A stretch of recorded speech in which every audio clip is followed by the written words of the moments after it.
भक्तों, नवरात्रि का महापर्व बहुत ही शुभ और मंगलकारी माना जाता है। नवरात्रि के पूरे 9 दिन गंगा जल की हर एक बूंद की तरह पवित्र माने जाते हैं। ये शुभ समय भक्तों के जीवन में खुशियों की सौगात लेकर आता है। महाव्रत में की गई पूजा बहुत ही शुभ मानी जाती है। इससे समस्त देवी देवताओं की कृपा प्राप्त होती है और पूजा पाठ का फल कई लाख गुना प्राप्त होता है। ऐसे में जो व्यक्ति नवरात्र आने से पहले घर से ये चीजें बाहर कर देता है तो उसके घर में मां वैष्णो का होगा आगमन, माता लक्ष्मी का होगा वास, मां शेरावाली आपकी झोली खुशियों से भर देंगे। इसीलिए नवरात्र आने से पहले घर से ये चीजें फौरन हटा दें। भक्तों, आज हम कुछ ऐसे ही गलतियों के बारे में जानेंगे जो अगर आपके घर में भी होती हैं तो माता लक्ष्मी कभी नहीं करती ऐसे घर में प्रवेश। फिर चाहे आप कितने ही पूजा पाठ कर लो, माता लक्ष्मी ऐसे घर में कभी नहीं आती। ऐसे घर से देवी देवता भी हमेशा रहते हैं नाराज। भक्तों, पूरी जानकारी को देखने के लिए इस वीडियो को अंत तक जरूर देखें। सच्ची श्रद्धा से कमेंट बॉक्स में लिखें जय मां लक्ष्मी। मां लक्ष्मी के लिए एक लाइक तो बनता है दोस्तों। सबसे पहले नवरात्रि के पहले ही मंदिर की अच्छी तरह से साफ सफाई कर लें। मंदिर के अंदर अगर पुरानी मालाएं हैं, टूटी फूटी मूर्तियां हैं, उसके साथ ही खाली माचिस की डिब्बी रखे हुए हैं तो उन्हें बाहर फेंक दें तथा खंडित मूर्ति को किसी नदी में प्रवाहित कर दें। घर में छोटे बच्चों को नवरात्रि का व्रत नहीं रखना चाहिए। इससे उनकी जान को खतरा हो सकता है, क्योंकि इस व्रत में शरीर को अधिक शक्ति की जरूरत होती है। माता शेरावाली की तस्वीर अगर कांच के फ्रेम की है और वह हल्की सी भी अगर टूटी हुई हो तो ऐसी कांच को बदलवा लें या ऐसी तस्वीर को जल में विसर्जित कर दें। टूटी मूर्ति की पूजा करने से, टूटी तस्वीर की पूजा करने से आपकी श्रद्धा, भक्ति, व्रत आदि सब टूट जाता है। आपका व्रत खंडित हो जाता है। दोस्तों, नवरात्रि के 9 दिन बहुत ही पवित्र होते हैं। नवरात्रि के 9 दिनों घर को साफ सुथरा और पवित्र रखना अति आवश्यक है। इसीलिए नवरात्रि के 9 दिनों में ब्रह्मचर्य का पालन किया जाता है और तामसिक भोजन ग्रहण नहीं किया जाता। नवरात्रि के 9 दिनों में माता रानी के भक्तों को प्याज, लहसुन, मांस, मदिरा और अंडे से दूर रहना चाहिए। अधिकतर भक्त नियम का पालन भी करते हैं, लेकिन वह एक गलती कर बैठते हैं। वो नवरात्रि के 9 दिनों में अपने घर इन अपवित्र चीजों को रख लेते हैं। ऐसा भूल कर भी नहीं करना चाहिए। भागवत पुराण के अनुसार नवरात्रि के 9 दिनों तक माता रानी अपने भक्तों के घर में वास करती है। अगर आप भी चाहते हैं कि माता रानी आपके घर में वास करें तो आप अपने घर के वातावरण को पवित्र रखें और नवरात्रि शुरू होने से पहले ही अपने घर से प्याज, लहसुन, मीट, अंडा और मदिरा को बाहर निकाल दें। अपने घर को साफ रखें। इन वस्तुओं को घर से बाहर निकालने के बाद अपने घर में गंगा जल का छिड़काव अवश्य करें। भगवत गीता में भगवान कृष्ण कहते हैं, बगैर गंगा जल छिड़काव कोई भी मंगल कार्य सफल नहीं माना जाता। गंगा जल का छिड़काव स्वयं भगवत गीता में श्री कृष्ण ने बताया था। अगर आपके घर में गंगा जल ना हो तो मार्केट से गौमूत्र ला सकते हैं और गौमूत्र लाकर आप गौमूत्र का अपने घर में छिड़काव करें। बस थोड़ा सा पानी में डाल लें। इससे आपके घर का वातावरण पवित्र हो जाएगा। घर में मौजूद नकारात्मक ऊर्जा भी नष्ट हो जाएगी और जिस घर में वातावरण पवित्र होता है और नकारात्मक ऊर्जा नहीं होती, वह माता रानी का वास सदैव होता है। नवरात्रि के पहले आप अपने पूरे घर की अच्छी तरह से साफ सफाई कर लें। घर में जो भी फालतू सामान है, फटे पुराने कपड़े, उन्हें बाहर निकाल दें। घर में बेकार पड़ा सामान नकारात्मक ऊर्जा लाता है, इसीलिए गंदगी बिल्कुल भी न करें। धूप दीप जलाकर वातावरण को स्वच्छ रखें। दोस्त, माता के आगमन के लिए घर का दरवाजा जरूर सजाना चाहिए। इससे माता आकर्षित होती है और घर के द्वार में प्रवेश करती है। मां के आगमन के लिए द्वार को फूलों से सजाना। दोस्तों, कई लोग ऐसे हैं जो माता रानी की चौकी कागज बिछाकर बनाते हैं, जो कि बिल्कुल गलत माना गया है। माता की चौकी के लिए आप नीचे लाल कपड़ा बिछाएं। काला कपड़ा और सफेद कपड़ा भूलकर भी नहीं बिछाना चाहिए। ध्यान रखें, कपड़ा फटा भी नहीं होना चाहिए। भक्तों, अगर आपके घर में देवी देवताओं की खंडित मूर्ति, दिया या फटा हुआ चित्र अगर हो तो उसे किसी पवित्र नदी में विसर्जित कर दें, क्योंकि ऐसी मूर्तियां और चित्र दुर्भाग्य लाती हैं। देवी देवताओं की खंडित मूर्ति की पूजा न करें और ना ही उन्हें घर में रखें, क्योंकि उन्हें घर में रखना बुरा माना जाता है। भक्तों, वहीं अधिकतर लोग अपनी छत पर या घर के मुख्य दरवाजे के आसपास कबाड़ इकट्ठा कर देते हैं। ऐसा करना अशुभ माना जाता है। अगर आपने भी अपने घर में घर के मुख्य दरवाजे पर या छत पर या फिर खासकर घर की उत्तर दिशा में कबाड़ इकट्ठा कर दिया है तो नवरात्रि शुरू होने से पहले उस कबाड़ को घर से अवश्य ही निकाल दें। भक्तों, यदि आपके घर कोई भी बंद घड़ी है तो नवरात्रि शुरू होने से पहले उसे अपने घर से हटा दें और नई घड़ी ले आए या उसकी मरम्मत करवा लें। घड़ी को प्रगति का प्रतीक माना जाता है। बंद घड़ी समय से पीछे चलने वाली हमारी प्रगति में बाधा डालती है।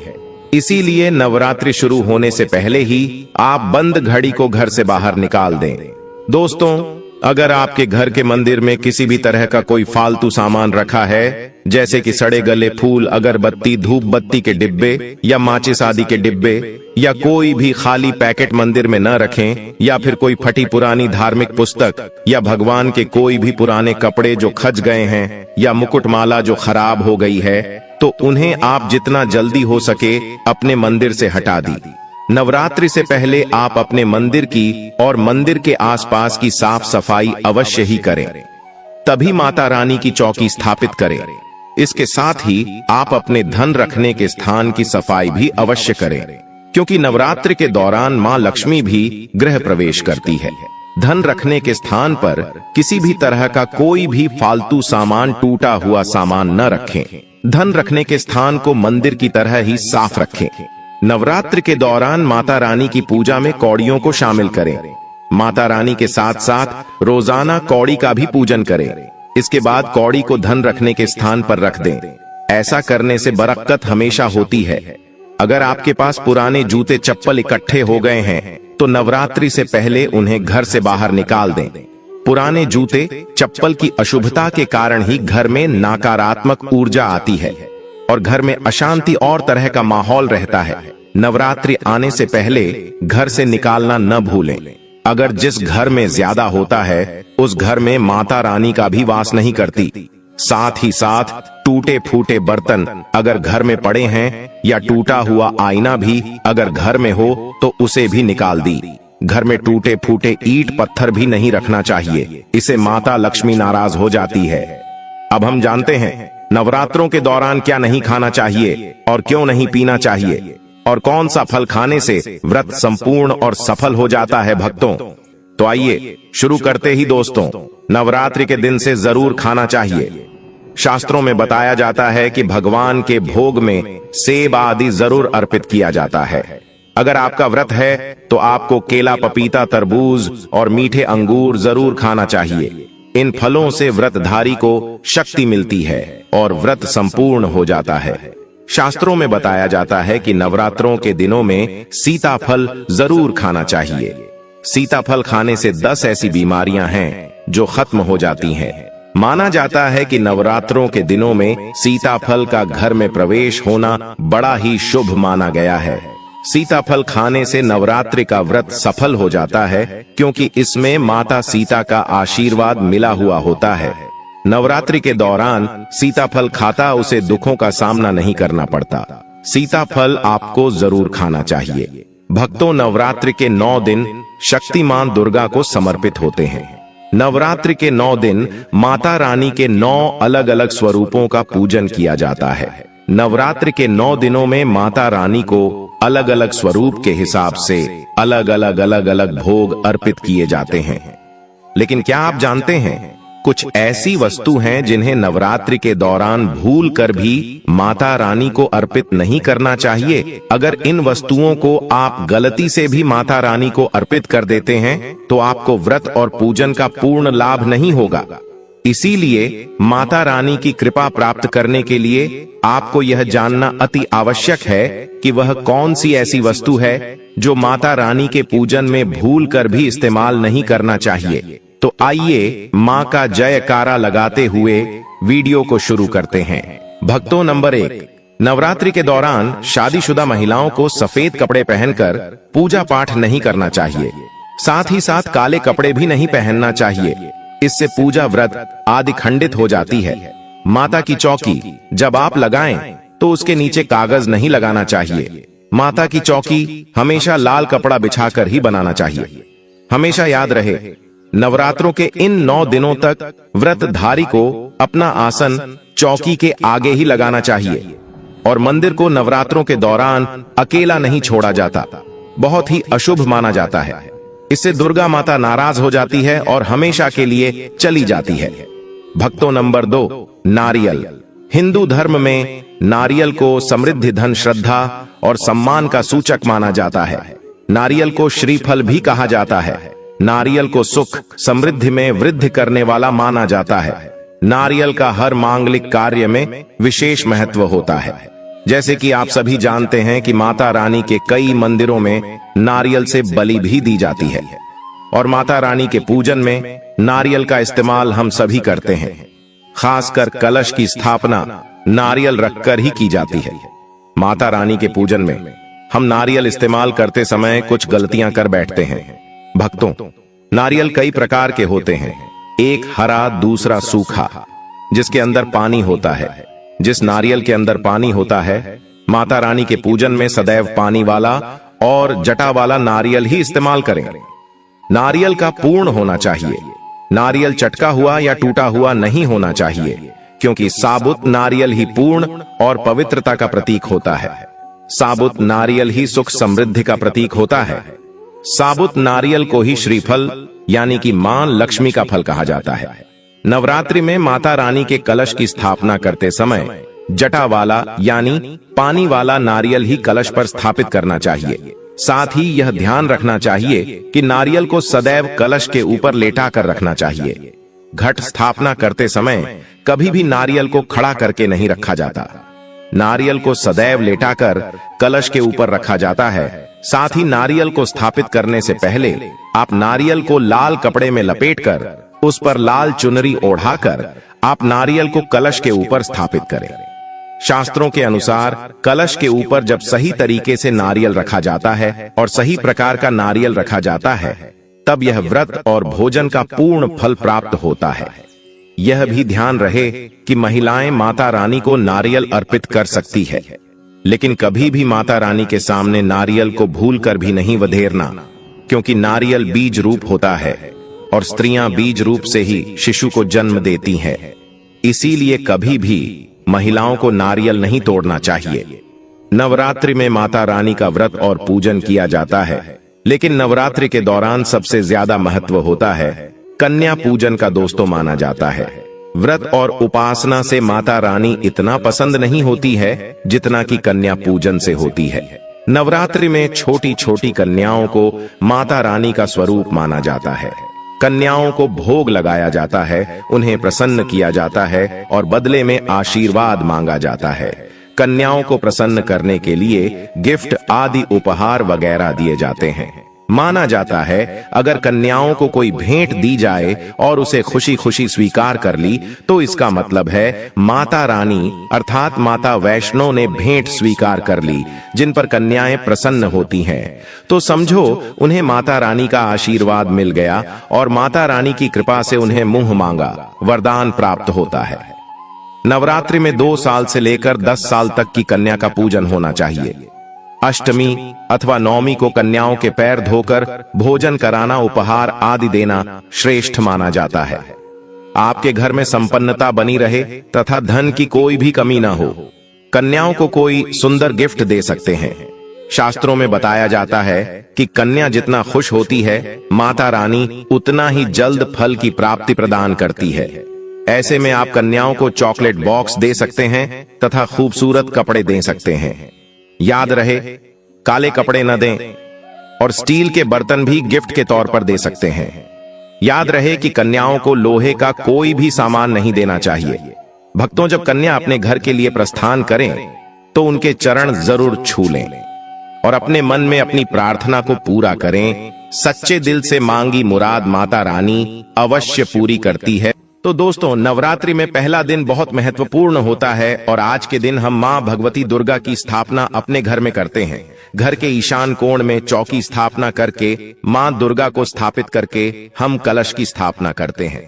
और दोस्तों, अखंड दीपक प्रज्वलित करते हैं, माँ का आवाहन करते हैं, तो प्रथम दिन बहुत महत्वपूर्ण होता है। माँ भगवती दुर्गा के स्वागत का दिन होता है। और दोस्तों, आपको बता दें कि शास्त्रों के अनुसार अगर हम नवरात्रि के पहले दिन कुछ विशेष कार्य कर लेते हैं तो इससे माँ बहुत ही शीघ्र प्रसन्न हो जाती है और फिर हमारी जो भी पूजा होती है, प्रार्थना होती है, माँ उसे बहुत शीघ्र स्वीकार करती हैं और हमारे जीवन में आने वाली समस्त बाधाओं को दूर करती है, समस्त कामनाओं को पूर्ण करती हैं। तो आज की वीडियो में हम आपसे बात करने वाला हूं कि नवरात्रि के पहले दिन हमेशा क्या करें, जिससे कि दोस्तों माता रानी की कृपा हमें बहुत शीघ्र मिल जाए और हमारे जीवन में सुख समृद्धि धन वैभव की प्राप्ति हो, संतान की प्राप्ति हो, या फिर अगर किसी भी विशेष कामना से अपनी माँ की पूजा आराधना कर रहे हैं, कोई भी आपकी ऐसी कामना है जो चाहते हैं कि माँ शीघ्र ही पूर्ण कर दे, तो नवरात्रि के दिन माँ को शीघ्र प्रसन्न करने के लिए आपको इन 9 बातों का ध्यान जरूर रखना चाहिए। तो दोस्तों, आपसे निवेदन है कि वीडियो को पूरा जरूर देख लीजिए और अगर आपको आज की वीडियो अच्छी लगे तो लाइक भी कीजिए, शेयर भी कीजिए फैमिली फ्रेंड्स के साथ। अब दोस्तों बात करें कि नवरात्रि के पहले दिन हमें पहला कार्य करना चाहिए कि घर की छत पर आज हमें झंडा जरूर लगाना चाहिए। झंडा मतलब ध्वजा। लाल रंग का त्रिकोण झंडा होता है और उसके ऊपर बना हुआ हो, जय माता दी लिखा हुआ हो। यह मार्केट में बहुत आसानी से मिल जाते हैं, नहीं तो आप घर पर भी स्वयं से बना सकते हैं। तो एक झंडा त्रिकोण आप लेकर माँ को पहले दिन उनके चरणों में अर्पित कीजिए। जब पूजा कर रहे हैं सुबह, तो उसके बाद पूजा के बाद वह झंडा अपने घर की छत पर लगा दीजिए। इस झंडे को घर के ईशान कोण में, यानी के उत्तर पूर्व के कोने पर, अगर वहां पर जगह ना हो तो आप उत्तर दिशा में इस झंडे को लगा सकते हैं, जहां भी आप ये ध्वजा लगाते हैं। इसके साथ आप ध्यान रखें कि आप वहां पर एक दीपक जरूर प्रज्वलित करें, क्योंकि दोस्तों चैत्र नवरात्रि माता रानी का एक पावन पर्व है और झंडा लगाने से क्या होगा, इससे यश की वृद्धि होती है। देखिए दोस्तों, जब हम झंडा अपने घर पर लगाते हैं जो कि हमेशा लहराता रहता है, तो यह इस बात का सूचक है झंडा की आपको जीवन में सफलता की प्राप्ति होगी, यश की प्राप्ति होगी, मान प्रतिष्ठा की प्राप्ति होगी, समस्त प्रकार के सुखों की प्राप्ति होगी, मान सम्मान, यश प्रतिष्ठा, धन की वृद्धि, सुख समृद्धि, सभी प्रकार की जो चीजें हैं वह प्राप्त हो जाती है। दोस्तों, ऐसे लहराता हुआ झंडा आपके घर पर शुद्धता की सूचना है, इसलिए 9 अप्रैल को चैत्र नवरात्रि के पहले दिन आपको अपने घर के ईशान कोण में एक लाल रंग का झंडा जरूर लगाना चाहिए। भक्तों, अगला जो कार्य है नवरात्रि में पहले दिन आपको जरूर करना है, वो है घर के मुख्य द्वार पर तोरण लगाना। तोरण क्या होता है, देखिए, आम के पत्ते लीजिए। जब हम पंच पल्लव के लिए भी आम का पत्ता लेते हैं, वहीं आम का पत्ता चाहिए हमें और थोड़ा सा अधिक मात्रा में आप लेकर आइए। उसे साफ धो लीजिए। धोने के बाद उस पत्ते के ऊपर आपको श्री लिखना, पत्ते पर आपसी में लिखे, और जितना भी बड़ा आपका मुख्य द्वार हो उसके अनुसार एक धागा लेकर, और लाल धागा ले सकते हैं, पीला धागा ले सकते हैं, इस प्रकार से किसी भी रंग का धागा लेकर आप इन सभी पत्तों को एक माला के स्वरूप में बना लीजिए और उसके बाद यह अपने घर के मुख्य द्वार पर लगा दीजिए। दोस्तों, श्री पत्तों पर कुमकुम से लिख दीजिए या हल्दी से लिख दीजिए, इसी लगा दीजिए। इससे क्या होगा कि जब भी आप किसी दरवाजे पर कहीं तोरण लगा हुआ देखते हैं, आपको क्या लगता है? पहले ही सूचना में यह लगता है कि इस घर में कोई शुभ या मांगलिक कार्य हुआ है। और तो घर पर लगा हुआ तोरण, घर के मुख्य द्वार पर लगा हुआ तोरण आपके घर में शुभता की सूचना देता है, मांगलिक कार्य की सूचना देता है, इस बात की सूचना देता है कि आपके घर में देवी विराजित हैं। यह बहुत महत्वपूर्ण होता है नवरात्रि के पहले दिन घर के मुख्य द्वार पर तोरण लगाना, और इसका बहुत ही शुभ फल भी हमें प्राप्त होता है। अगला जो कार्य है, तीसरा कार्य जो हमें नवरात्रि में जरूर करना चाहिए दोस्तों, वह अखंड दीपक प्रज्वलित करना। देखिए, अगर घर में हम अखंड दीपक प्रज्वलित करते हैं तो अखंड दीपक प्रज्वलित करने से मन की कोई भी इच्छा हो, अगर आप सोचकर और मन में धारण करके अखंड दीपक प्रज्वलित करते हैं तो आपकी कामना बहुत शीघ्र पूर्ण होती है। लेकिन इसके अलावा दीपक इस बात का प्रतीक है कि आपके घर में किसी भी प्रकार की नकारात्मक ऊर्जा प्रवेश नहीं करेगी और मन से घर से हर तरह से नकारात्मक ऊर्जा को दूर करता है। दीपक इसलिए अखंड दीपक चैत्र नवरात्रि में पहले दिन से लेकर और नवमी तिथि तक प्रज्वलित किया जाता है, जिससे कि शुभता का घर में वास हो, सकारात्मक ऊर्जा का घर में वास हो, और जहां पर सकारात्मक ऊर्जा होती है वहां पर सुख, समृद्धि, धन, वैभव की प्राप्ति होती है। और दोस्तों, आपको बता दे कि मां भगवती वहीं वास करती है जहां सकारात्मक ऊर्जा रहती है। इसलिए हम घर के मुख्य द्वार पर तोरण लगा रहे हैं, ताकि बाहर से मुख्य द्वार से किसी भी प्रकार की नकारात्मक ऊर्जा हमारे घर में प्रवेश न करे। इसके अलावा जब हम दीपक प्रज्वलित कर रहे हैं तो हमारे विचारों में किसी प्रकार की नकारात्मक ऊर्जा ना हो, इसके लिए हम प्रज्वलित कर रहे हैं। जब हम पूजा प्रार्थना कर रहे हैं, मंत्र जप कर रहे हैं, निर्विघ्न उसे हम पूर्ण कर पाएं, इसके लिए अखंड दीपक प्रज्वलित किया जाता है। लेकिन अगर आप किसी भी कारणवश अखंड दीपक प्रज्वलित नहीं कर पाते हैं तो सुबह शाम दोनों समय जब मां की आराधना करें तब आपको शुद्ध घी का दीपक जरूर प्रज्वलित करना है, और सुबह शाम दोनों समय अपने घर में लौंग और कपूर की आरती जरूर कीजिए, जिससे कि घर में नकारात्मक ऊर्जा ना रहे और घर में सकारात्मक ऊर्जा का वास बना रहे। अगला जो कार्य है नवरात्रि में आपको जरूर करना चाहिए वह कलश की स्थापना। और देखें, दीपक में एक और बात का ध्यान रखें, फिर हम कलश की स्थापना की बात करते हैं। दीपक में अगर आप घी का दीपक प्रज्वलित कर रहे हैं तो उसे आपको मां भगवती दुर्गा की मूर्ति के दाईं तरफ रखना होता है, और अगर आप तेल का दीपक प्रज्वलित करते हैं तो मां भगवती दुर्गा के बाईं तरफ आपको तेल का दीपक रखना चाहिए। तो इस प्रकार से दीपक का आप ध्यान रखें। जब भी आप तेल या फिर घी का दीपक प्रज्वलित करते हैं तो उसे सही दिशा में, सही स्थान पर रखना चाहिए। और अगला जो कार्य है घट स्थापना करना, यानी कलश की स्थापना करना। तीखी कलश की स्थापना जब हम करते हैं नवरात्रि में, कलश में हम सभी देवी देवताओं का आवाहन करते हैं। सभी देवी देवताओं का पूजन मां भगवती के साथ ही हम प्रतिदिन करते हैं। इस प्रकार से जब 9 दिनों तक लगातार हम समस्त देवी देवताओं का पूजन करते हैं, घर में आवाहन करके विधि विधान से, विशेष रूप से हम उनकी आराधना करते हैं। क्योंकि जब हम मां का पूजन करते हैं, पहले हम कलश का पूजन करते हैं। धूप, दीप, नैवेद्य चीजें हम मां को अर्पित करते हैं विधि विधान से, और इसके साथ ही कलश को भी हम इसी प्रकार से अर्पित करते हैं। तो सभी देवी देवताओं की विशेष पूजा हम 9 दिनों तक कर रहे हैं, तो हमारे जीवन में किसी भी प्रकार की कोई बाधा दूर होती है और कोई भी हमारी विशेष काम न हो तो अवश्य पूर्ण होती है। तो कलश की स्थापना हमें जरूर करनी चाहिए अगर संभव हो तो। नवरात्रि के प्रथम दिन जो अगला जरूरी काम हमें करना है वो है जवारे होना, यानी कि सप्त धान्य बोना, जो कि हम मिट्टी में थोड़े से जौ होते हैं जो कि हरे हो जाते हैं। बहुत सी ऐसी जौ अंकुरित हो जाते हैं, और ये शीघ्र ही अंकुरित तब होते हैं जब हमारे घर में अन्न होते हैं। तो ये इस बात की सूचना देते हैं कि हमारे घर में सुख समृद्धि आने वाली है, हमारे घर में मां भगवती विराजित हो चुकी है, और घर में सुख समृद्धि, धन, वैभव, सभी प्रकार की जो शुभता है उसका आशीर्वाद हमेशा दे रही हैं। तो घर में अगर आप जौ होते हैं, सप्त धान्य बोते हैं, तो बहुत ही श्रेष्ठ माना जाता है। दोस्तों, नवरात्रि के प्रथम दिन हमें जरूर यह करना चाहिए। और अगला जो शुभ कार्य है जो नवरात्रि के प्रथम दिन आपको जरूर करना चाहिए। वैसे तो बहुत से भक्त नवरात्रि के पूरे 9 दिनों तक व्रत धारण करते हैं। बहुत से भक्त जल पीकर या फिर फलाहार के द्वारा इस व्रत को धारण करते हैं। लेकिन अगर आप पूरे नवरात्रि व्रत धारण नहीं करते हैं तो नवरात्रि के प्रथम दिन आपको व्रत धारण जरूर करना चाहिए। नवरात्रि के प्रथम दिन और अंतिम दिन यानी नवमी तिथि पर या अष्टमी तिथि पर आपको व्रत जरूर करना चाहिए। तो प्रथम दिन बहुत महत्वपूर्ण है। मां भगवती दुर्गा की आराधना करते हैं, विधि विधान से उनका आभार करके पूजन कर रहे हैं।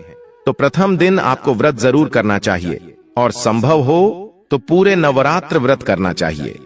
पूरे नवरात्र जब हम व्रत करते हैं, मां की पूजा आराधना करते हैं, सात्विकता के साथ मां की आराधना करते हैं, तो मां शीघ्र ही प्रसन्न होती हैं। लेकिन व्रत भी धारण करें जब आप स्वस्थ हों पूर्ण रूप से। अगर आप स्वस्थ नहीं हो, व्रत रखने में असमर्थ हों, तो सिर्फ आप शुद्ध सात्विक भोजन यानी कि बिना लहसुन प्याज का भोजन लेकर मां की आराधना सुबह शाम करें। तो सच्चे मन से, भक्ति भाव से हम मां की आराधना करते हैं तो मां शीघ्र ही प्रसन्न होती हैं। अगर व्रत धारण की रखने की अगर आपकी शक्ति या सामर्थ्य शारीरिक रूप से नहीं है तो आपको व्रत नहीं रखना चाहिए। लेकिन अगर संभव हो तो पहले दिन फलाहार के द्वारा व्रत धारण जरूर कीजिए।